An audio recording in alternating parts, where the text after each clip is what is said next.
गंगणपतये नमो नमः, सिद्धिविनायक नमो नमः, अष्टविनायक नमो नमः, मंगलमूर्ति मोरया। गंगणपतये नमो नमः। नमस्कार, हर हर महादेव, राधे राधे, जय श्री राम, सत श्री अकाल। केम छो? मैं आशा करता हूँ आप सब ठीक होंगे, स्वस्थ होंगे और अपनों का ख्याल रख रहे होंगे, साथ ही खुद भी पॉजिटिव होंगे और आसपास के लोगों को भी पॉजिटिव रख रहे होंगे। आज आपके लिए मैं आचार्य राजकुमार कुछ उपयोगी जानकारी और उसके उपाय लेकर हाजिर हुआ हूँ। आज हम बात करेंगे अश्लेषा नक्षत्र के बारे में। अश्लेषा नक्षत्र के लोगों के साथ होती हैं इस तरह की समस्याएं। देखते हैं कि ताकत और कमजोरियां इनकी क्या क्या है। अश्लेषा राशि चक्र का 9वां नक्षत्र है, समूह है। इसका फैलाव 106 डिग्री 40 मिनट से 120 डिग्री 0 मिनट तक है और यह नक्षत्र पूरी तरह कर्क राशि के अंदर निवास करता है। इसमें पानी के मादा सांप हिद्रा के नक्षत्र समूह में 6 तारों का चक्र होता है। अश्लेषा का मतलब है कि किसी व्यक्ति या चीज को पूरी तरह जकड़ लेना। इस नक्षत्र का स्वामी बुध है और कर्क राशि का स्वामी चंद्रमा है। धर्म इस नक्षत्र की प्रेरक शक्ति है। इसका प्राथमिक गुण राशिक है, लेकिन माध्यमिक और तृतीय स्तर पर सतत्व है। इस नक्षत्र का देवता नागराज है और यह कुंडलिनी या नाग की अग्नि को प्रकट करता है, जो कुंडली मारकर रीढ़ की हड्डी के मूल में स्थित होती है। जब कुंडलिनी शक्ति जागृत होती है तो साधक आलोक का अनुभव करता है। नक्षत्र और इसके आकार की पौराणिक कहानी है कि अनादि काल से नाग मनुष्य के मानस का प्रतीक रहा है। विश्व के अनेक प्राचीन धर्मों में से इसका प्रयोग विभिन्न रूपकों माध्यम से किया गया है। प्राचीन साहित्य में नाग के प्रतीक का व्यापक रूप में उपयोग किया गया है। यद्यपि रेंगने वाला सांप सबसे अधिक भयावह होता है, क्योंकि यह अपने प्राणघातक हमले से किसी भी प्राणी को मार सकता है। लेकिन यह तभी होता है जब कोई उसे जानबूझकर या अनजान में ही परेशान करता है, वरना तो वह चुपचाप अपने मार्ग पर ही चलता रहता है। कुंडलिनी शक्ति एक ऐसी रहस्यमय ज्ञान है जो सीधे आध्यात्मिक जागरण से जुड़ा हुआ है। इस प्रतीक से 3 चीजें जुड़ी हुई है। एक है नाग, दूसरा है विष और तीसरा है रहस्यमता।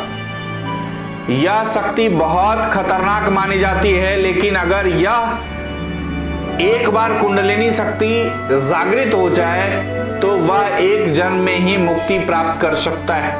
ईसाईयत के अनुसार सृष्टि का आरंभ नाग की उत्पत्ति के कारण होता है। अगर सांप के ईव को ईडन के बीच में सेब खाने के लिए नहीं उकसाया होता तो यह सृष्टि पैदा ही नहीं होती। भारतीय साहित्य में नाग शक्ति का उपयोग कई रूपों में किया जाता है। हमारे सभी देवी देवताओं ने सांप को आभूषण के रूप में धारण किया था। यह मान्यता है कि यह संसार शेष नाग नामक विशाल नाग के सिर पर टिका हुआ है। दूसरी पौराणिक कथा के अनुसार विष्णु क्षीर सागर में शेष नाग की सैया पर लेटे हुए हैं। जब सृष्टि के आरंभ में देवताओं और दानवों ने मिलकर समुद्र मंथन किया तो शेष नाग का उपयोग मथानी के रूप में किया गया। भगवान शिव और नाग एक दूसरे के पर्याय हैं। कुंडलिनी शक्ति को आध्यात्मिक दुनिया में सबसे अधिक प्रचंड शक्ति माना जाता है। इसके अलावा नाग का संबंध गहन रूप में सेक्स, शक्ति, धन, समृद्धि और गुप्त ज्ञान से भी है।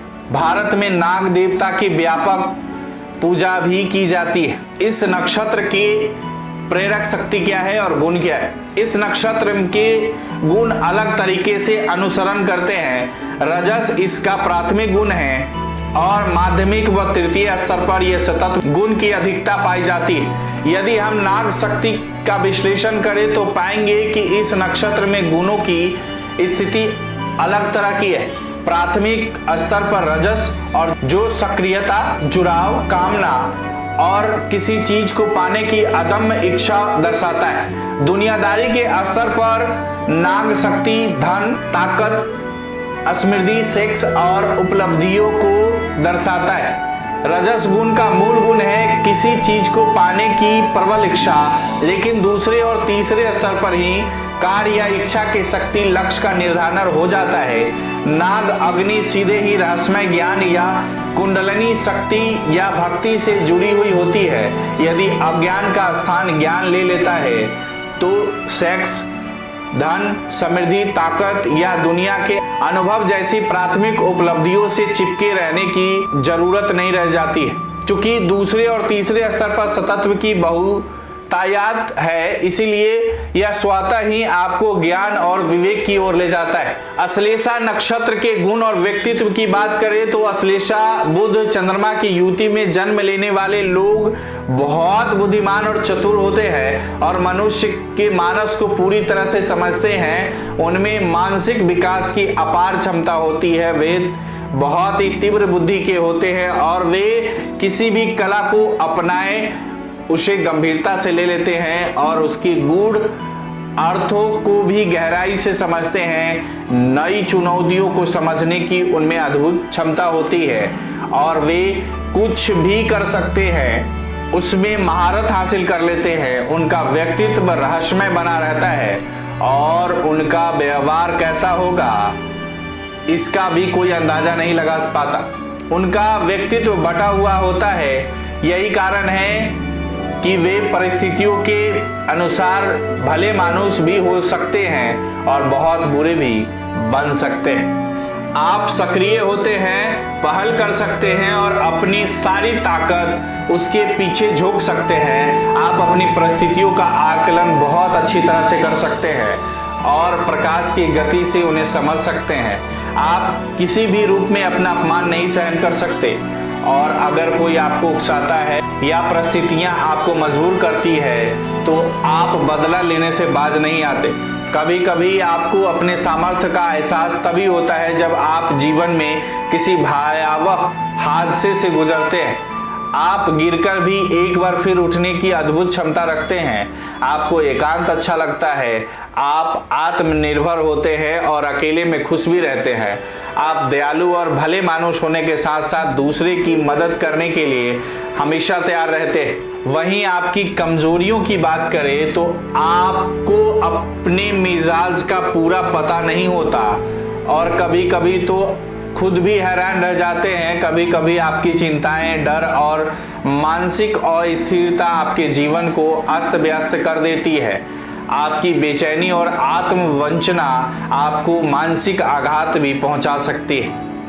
अगर आपको यह वीडियो अच्छी लगी हो तो इसे फेसबुक और यूट्यूब पर शेयर और लाइक जरूर करें।